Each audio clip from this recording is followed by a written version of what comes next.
तो ये जो रचना है हरी घास पर क्षण भर,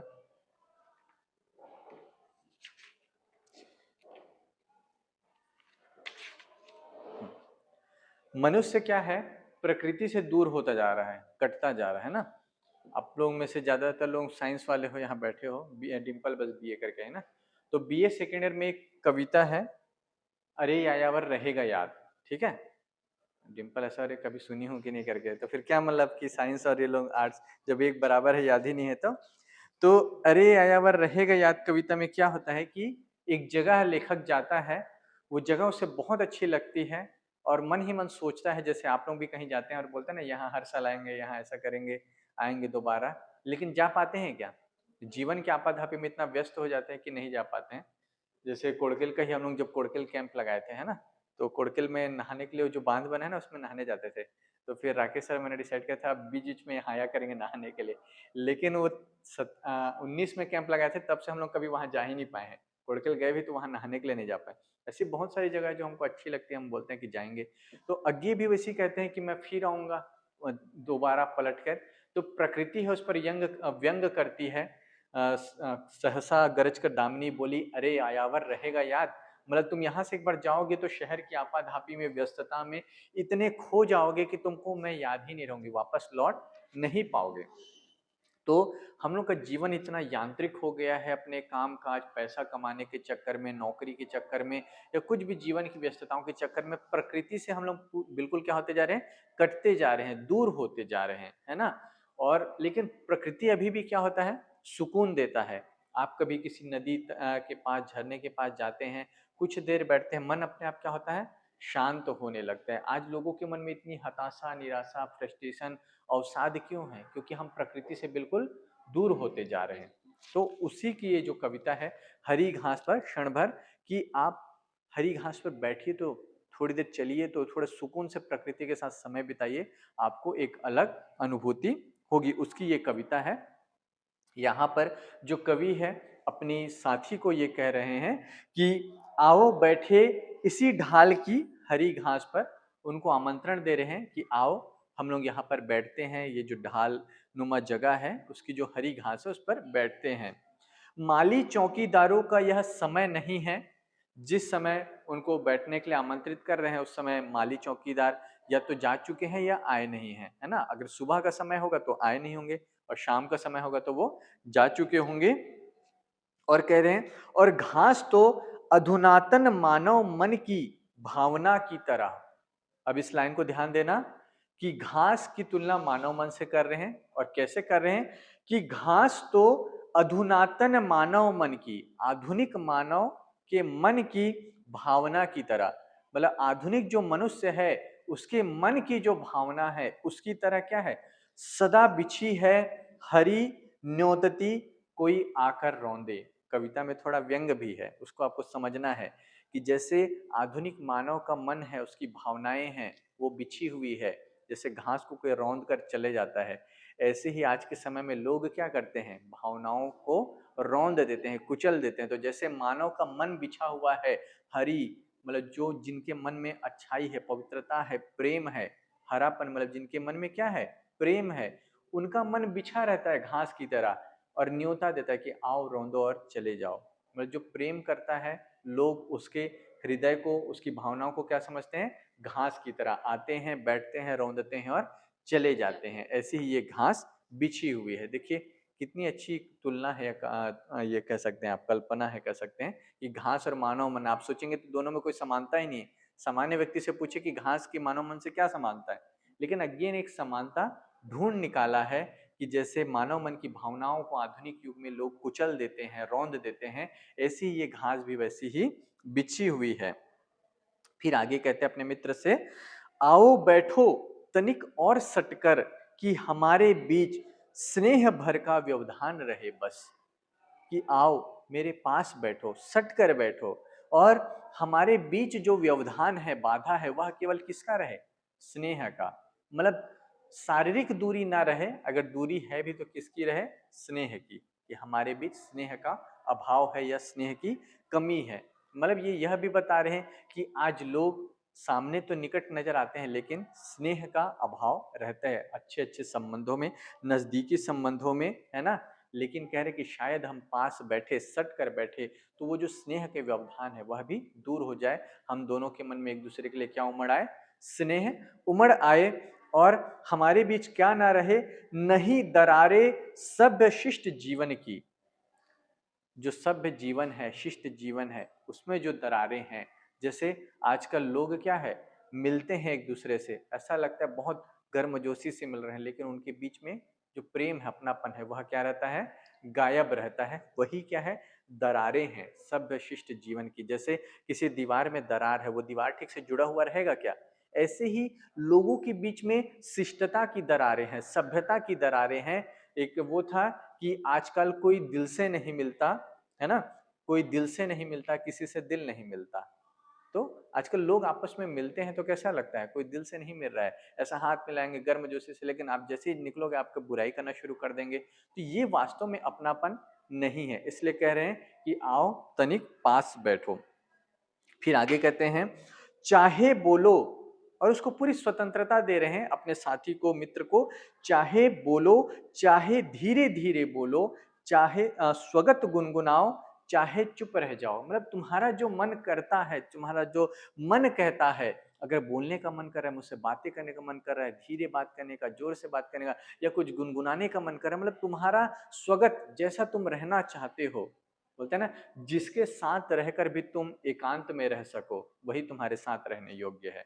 मतलब जिसके साथ रहते हुए तुम्हें यह फिक्र नहीं करना पड़े, यह सोचना ना पड़े कि मुझे ऐसा बोलना है, ऐसा बैठना है, ऐसा करना है, जैसा तुम्हारा मन करता है वही साथ रहने योग्य है। तो इसीलिए अपने साथी को पूरी स्वतंत्रता दे रहे हैं कि तुम्हारा बोलने का मन कर रहा है बोलो, धीरे बोलने का मन कर रहा है, कुछ गुनगुनाने का मन कर रहा है, कोई रहते हैं अपना रहता है तो हम बैठे बैठे गुनगुनाने लगते हैं, हमको ये ध्यान नहीं रखना पड़ता वो क्या सोचेगा। चाहे चुप रह जाओ, तुम्हारा मन कर रहा है कि घास में चुप बैठना है तो चुप भी रह जाओ, है ना। हो प्रकृतस्थ तनो मत कटी छटी उस बाढ़ सरीखी। हो प्रकृतस्थ मतलब प्रकृति के जैसा हो जाओ, तुम्हारा जो स्वाभाविक प्रकृति है उसके अनुकूल हो जाओ, जैसा तुम्हारा मन करता है वैसे तुम रहो। तनो मत अहंकार मत लाओ, कटी छटी उस बाढ़ सरीखी। एक बाढ़ है ना, बाढ़ मतलब जो घेरा है ना। तो घेरा जब बनाते हैं तो लकड़ी को क्या करते हैं, काट छाट के लकड़ी की बाढ़ बनाते हैं, घेरा बनाते हैं। तो वो उसके जैसा कटी छटी मत रहो, मतलब अपने व्यवहार में कृत्रिमता मत लाओ, सोच सोच कर मत रहो, या अहंकार में मत रहो कि मैं ये हूँ, वो बोध को बिल्कुल भूल कर जैसा तुम्हारा मन करता है वैसा इस क्षण में मेरे साथ तुम रहो। समझ में आ रहा है? आगे कह रहे हैं, नमो खुल खिलो सहज मिलो, अंतः स्मित अंतः संयत हरी घास हसी। और तुम कैसे रहो, नमो नम्र बनो, खिलो जैसे ये घास खिली हुई है, सहज मिलो, घास सबसे सहजता से मिलती है, किसी से मेल मुलाकात में कृत्रिमता, मतलब घास किसी से भी, कोई भी व्यक्ति उसके ऊपर चलता है, वहां बैठता है, उसका व्यवहार सबके लिए अलग अलग होता है क्या? नहीं, वो सबके लिए एक जैसे होती है। ऐसे कह रहे हैं, सहज मिलो, अंतः स्मित अंतः संयत हरी घास हसी।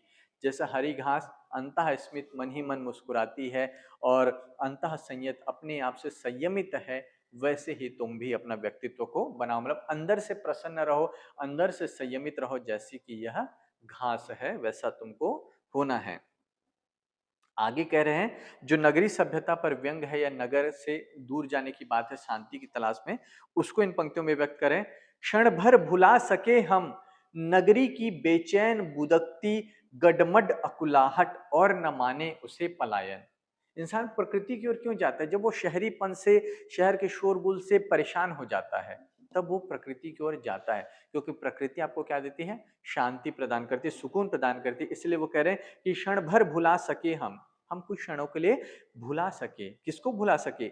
नगर की बेचैन बुदकती गडमट अकुलाहट, नगर में जो बेचैनी है, अकुलाहट है, व्याकुलता है नगरी जीवन में, और न माने उसे पलायन, और उसको हम पलायन न माने। अब उस लाइन पे बाद में आएंगे। जब आप लोग किसी बड़े शहर जाएंगे ना, तो बड़े शहर जाएंगे तो आपको 24 घंटे गाड़ी मोटर ये सब की हॉर्न की आवाज आने लगेगी। जब पहली बार मैं और मेरे दोस्त इंदौर गए थे, तो जैसे बस स्टैंड से उतरे, मेरा तो ये था कि मुझे यहाँ रहना है, मेरे दोस्त ने उतरते ही बस स्टैंड से कह दिया, भाई मैं यहाँ नहीं रह पाऊंगा, इतना शोर इतना शोर। यार हम लोग मतलब छोटी जगह से आए थे, छत्तीसगढ़ के गांव से आए थे, वहां से उठ के सीधा इंदौर के बस स्टैंड में उतरे। फिर एक बार मैं यहाँ तमनार से दिल्ली गया। जब दिल्ली गया तो मैं होटल के पास रुका तो देख रहा हूँ रात हो रही है, 11-12 बज रहा है, लेकिन लगातार मोटर गाड़ी की हॉर्न की आवाज आ रही है, ऐसा लग रहा है कि रात हुई ही नहीं है। तो शहर क्या है, बेचैन है, व्याकुल है। शहर कभी सोता नहीं, और सोता नहीं तो मन शांत नहीं होता है ना। तो एक लाइन मैंने लिखी थी कि अजीब शहर है तेरा दिल्ली भी, कि दिन का शोर जगा नहीं पाता और रात का सन्नाटा सोने नहीं देता, है ना। कि जो शहर है, महानगर है, सिर्फ दिल्ली नहीं, मुंबई, हर महानगर का दिन का शोर जगा नहीं पाता। दिन में इतनी शोर होते हैं, वो लोगों को जगा नहीं पाता मतलब नींद से नहीं जगा पाता, नहीं, उनके मन को जागृत नहीं कर पाता। और रात का सन्नाटा ऐसा होता है कि आपको सोने नहीं देगा। मतलब शहर में ऐसी बेचैनी होती जो गांव में शांति सुकून है वो नहीं मिलता। इसलिए कवि कह रहे हैं कि क्षण भर भुला सके हम नगर की बेचैन बुदकती गडमट अकुलाहट, और न माने उसे पलायन, और उसको पलायन नहीं माने। ये जो अज्ञे की कविता, उसके पहले प्रगतिवाद, और प्रगतिवाद के ठीक पहले छायावाद था। छायावाद की जो कविता है प्रकृति प्रेम की कविता है, लेकिन आलोचकों ने छायावाद पर क्या आरोप लगाया कि छायावाद पलायनवादी काव्य है। पलायनवादी मतलब कि वो दूर जाता है जीवन से, मतलब इंसान प्रकृति की गोद में रहना चाहता है, अपनी जिम्मेदारियों से भाग रहा है। तो अज्ञे उसका जवाब यहाँ दे रहे हैं। छायावाद पे जो प्रकृति प्रेम के कारण पलायनवाद का आरोप लगा है, उसका जवाब अज्ञे यहाँ देते हैं कि कोई व्यक्ति प्रकृति के पास शांति सुकून की तलाश में जा रहा है, इसका मतलब ये नहीं है कि वो पलायनवाद है। हर इंसान को अपना सुकून, अपनी शांति तलाशने का क्या है, अधिकार है। कोई हरी घास पे क्षण भर बैठ रहा है, नदी के किनारे बैठा है, या नौका विहार कर रहा है, तो ये मतलब नहीं है कि वह पलायन कर रहा है। इसका मतलब यह है कि वह अपने मन को शांत कर रहा है, संयत कर रहा है, संयमित कर रहा है, और प्रकृति के पास जाने का हम सबको अधिकार है। उसे पलायनवाद कहना, भागना जीवन से सही नहीं है। क्लियर है सबको? चलिए आगे। तो छायावाद का जवाब यहां दिया। फिर आगे कहते हैं आगे, क्षण भर देख सके आकाश, धरा, दुर्वा, मेघाली, पौधे, लता डोलती, फूल झरे पत्ते, तितली भुनगे, फुनगी पर पूंछ उठाकर इतराती छोटी सी चिड़िया। और कह रहे कि जीवन में कितनी सारी चीजें जो हमारे आसपास होते रहती, लेकिन हम उनको क्या करते हैं, ध्यान ही नहीं दे पाते। जैसे आप गुजरेंगे तो देखेंगे कितने सुंदर पलाश के फूल खिले हैं, कहीं से सुंदर नदी बह रही है, कोई झरना बह रहा है, कोई कोयल कूक रही है ना। लेकिन हम क्या करते हैं कि हमारा ध्यान इतना यांत्रिक हो गया है, जीवन इतना यांत्रिक हो गया कि सुबह उठे मोबाइल चलाना, इंस्टा में रील देखना, ये फिर दौड़े भागे, जो जॉब करने वाले और टिफिन बनाए पैक किए और फिर आ गए, पढ़ा रहे, ये हुआ, दिन बीत गया, रात को सोए और फिर अगला दिन हो गया। मतलब दिन भर में हमने केवल क्या किया, अपना रूटीन, हमारे काम पे ही फोकस रहा, लेकिन हम जीना भूल गए। हम चांद को तकना भूल गए, सूरज, सूर्योदय, सूर्यास्त को हमने देखना भूल गए।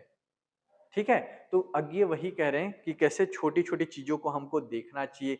हम देख सके आकाश, आसमान का रंग हम नहीं कभी ध्यान देते, धरती को नहीं देखते, दुर्वा घास को नहीं देखते, बादलों को नहीं देखते, पौधे, लता डोलती, फूल झरते, पत्ते, तितली भुनगे, कितनी सारी चीजें हैं जो कितनी सुंदर है, लेकिन हम उन सब की ओर क्या करते हैं, ध्यान नहीं देते, हमारा ध्यान नहीं जाता।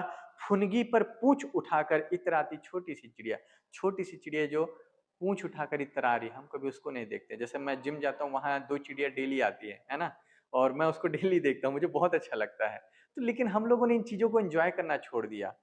मतलब एक समय था जब मैं तैयारी करता था, तो हम लोग जब तैयारी करके थक जाते थे, रात को खा लेते थे, तो मैं छत पे जाता था, घंटों चांद को देखते रहता था, मुझे बहुत अच्छा लगता था चांद तारे। जब दिल्ली गए तो हम लोग तारे देखने को तरस जाते थे, इतना पॉल्यूशन की तारे ही नहीं दिख रहे हैं। मतलब सोचिए, वहां कलकत्ता जाएंगे तो बिरला प्लेनेटेरियम है, वहां लोग तारामंडल को देख के खुश रहे। मैं बोला इससे ज्यादा तारा तो हमारे गांव में दिख जाता है ना। तो कितना मतलब दुर्लभ हो गया है, और दिख भी रहा है तो हम लोग उसको ध्यान नहीं दे रहे हैं, नोटिस नहीं कर रहे हैं। तो ये हो रहा है कि हम प्रकृति से कटते जा रहे हैं। हम नदी के किनारे नहीं बैठ रहे हैं, हम पर्वतों में नहीं जा रहे, हम समंदर की लहरों का शोर नहीं सुन रहे हैं। आप समुद्र के किनारे आधे घंटे बैठ जाइए, सागर की लहरों को आते जाते देखिए, आपका मन अपने आप शांत हो जाएगा। बहुत अच्छा मेडिटेशन है। लेकिन हम लोगों ने इन सब चीजों को क्या कर दिया है, ध्यान देना छोड़ दिया। इसलिए आगे कह रहे कि प्रकृति के पास जाएंगे, लेकिन उसको पलायन नहीं कहना है। और आगे कह रहे हैं, और न सहसा, ये सबको ध्यान देते देते कह रहे हैं, और न सहसा चोर कह उठे मन में, प्रकृतिवाद है स्खलन क्योंकि युग जनवादी है। और कह रहे हैं, फिर से व्यंग मार रहे हैं, जो जो आरोप लगे हैं आगे कविता के द्वारा जवाब दे रहे हैं। और न सहसा चोर उठे मन में कोई चोर या कोई आवाज ना उठे जो कहे प्रकृतिवाद स्खलन है, मतलब प्रकृति के बारे में सोचना पुरातनपंथी पिछड़ेपन की निशानी है, ये आपका पतन है, ऐसा कोई मन में आवाज नहीं आनी चाहिए, क्योंकि युग जनवादी है। क्योंकि ये जो युग है जनवादी युग है। लोग किसकी बात करते हैं कविता में? जन की बात करते हैं, जो प्रत्यक्ष समस्याएं दिख रही है। इसके ठीक पहले प्रगतिवाद था।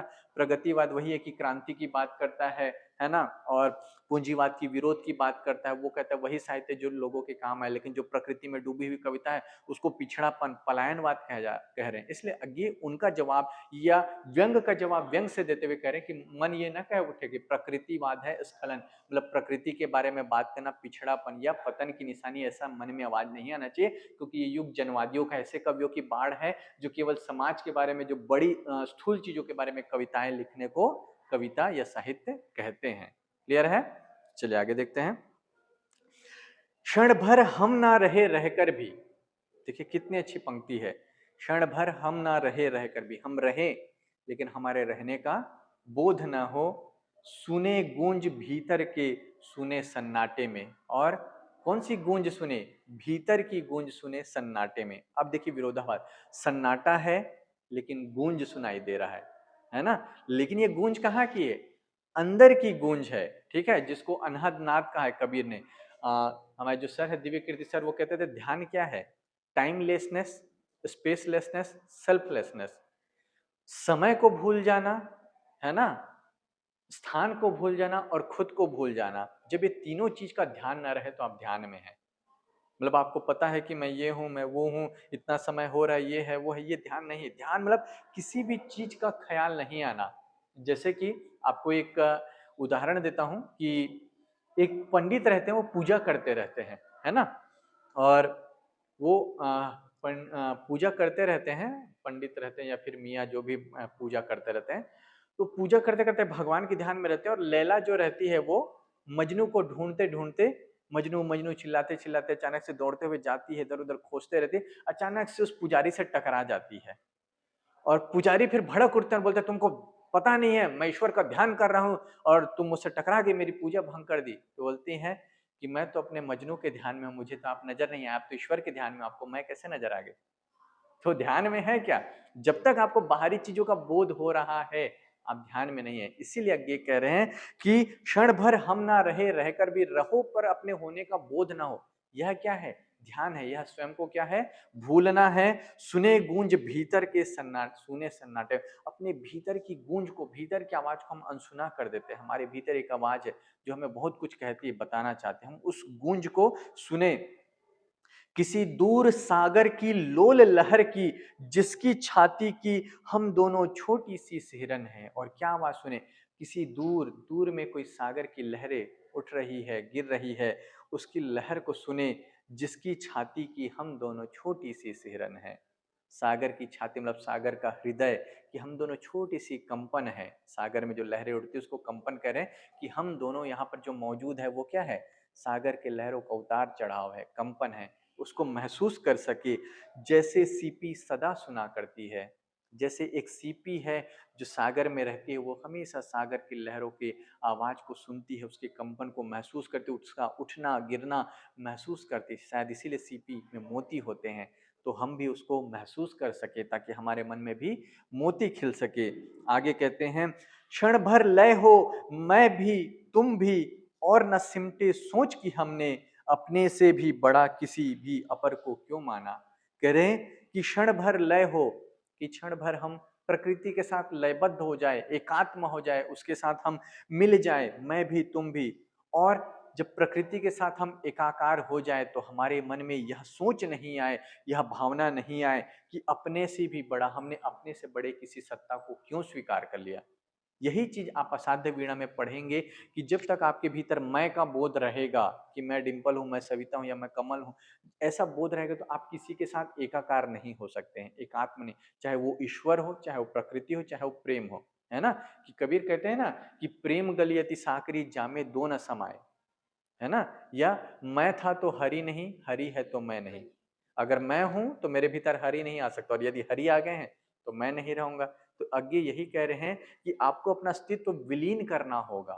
अपने बड़ी सत्ता को स्वीकार करना होगा, तभी तो आप समर्पण कर पाएंगे ना। तो इसलिए मन में ये नहीं आना चाहिए कि हमने अपने से बड़ा किसी को क्यों मान लिया, कोई सत्ता को क्यों मान लिया।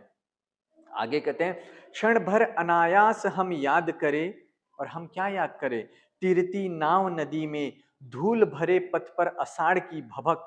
एक नाव जो नदी में तैरती थी, धूल भरे पथ पर आषाढ़ की भभक। जब धूल रहते हैं, जेठ की गर्मी की वजह से पानी नहीं रहता, सूखा रहता है, धूल ही धूल रहता है रास्ते में, और जब पहली बारिश होती है तो कैसे भभक उठता है, वही कह रहे आषाढ़ की भभक। झील में साथ तैरना, अपने मित्र के साथ, अपने प्रियतम के साथ पुरानी स्मृतियों को याद कर रहे हैं।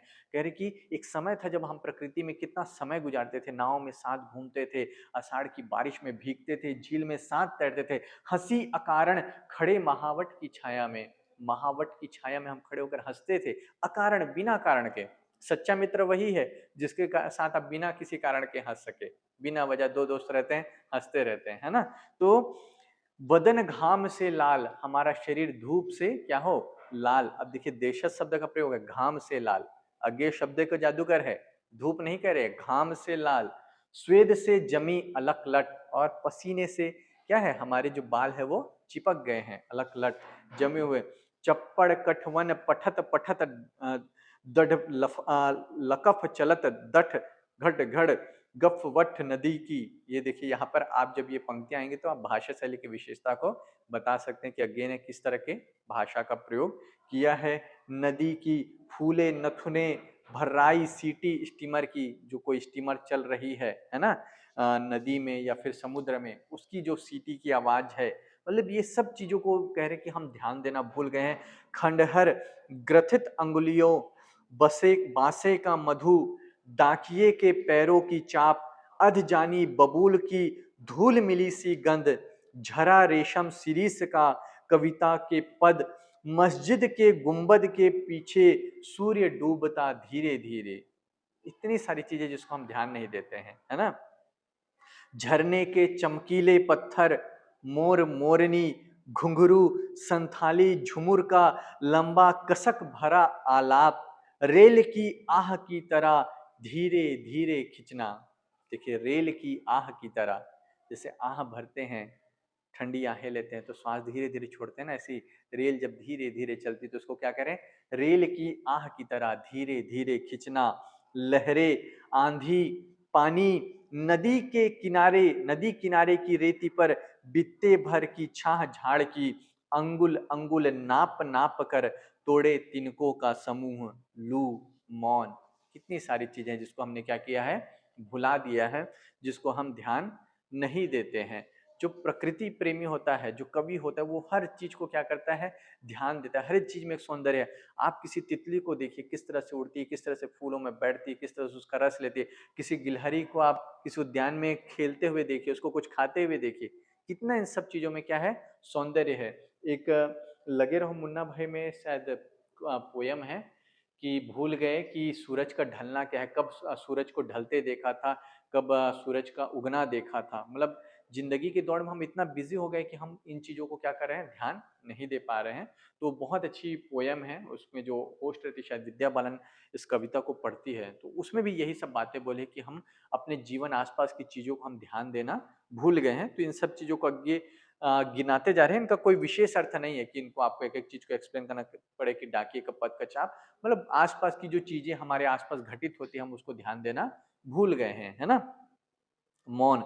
आगे कहते हैं, याद कर सके अनायास, हम उन सारी चीजों को अनायास बिना किसी प्रयास के ऐसे ही याद कर सके, और न माने हम अतीत के शरणार्थी। फिर एक व्यंग का जवाब कि जब हम पुरानी बातें करते हैं, प्राचीन स्मृतियों की बात करते हैं, तो कई लोग हम पर आरोप लगाते हैं कि ये अतीत जीवी है, ये खाली अतीत में जीता रहता है, पुरानी बातें करता रहता है। लेकिन इन सबको याद करना, मधुर स्मृतियों को याद करना, अतीत के शरणार्थी होना नहीं है, क्योंकि ये जो स्मृतियां है यही हमें जीवन में क्या देती है, सौंदर्य देती है, सुकून देती है, शांति देती है, और नई स्फूर्ति प्रदान करते हैं। आगे कह रहे हैं, स्मरण हमारा जीवन के अनुभव का प्रत्यावलोकन, हमें ना हीन बनावे प्रत्याभिमुख होने के पाप बोध से। कह रहे हैं कि हमारा जो जीवन का स्मरण है, उसका मतलब ये नहीं है कि हम कोई पाप कर रहे हैं, जीवन को पीछे पलट कर देखना, कोई पाप या हमें हमारे मन में कोई अपराध बोध नहीं होना चाहिए कि हम अभी भी अतीत को स्मरण करते हैं। अतीत का स्मरण करना कोई बुरी बात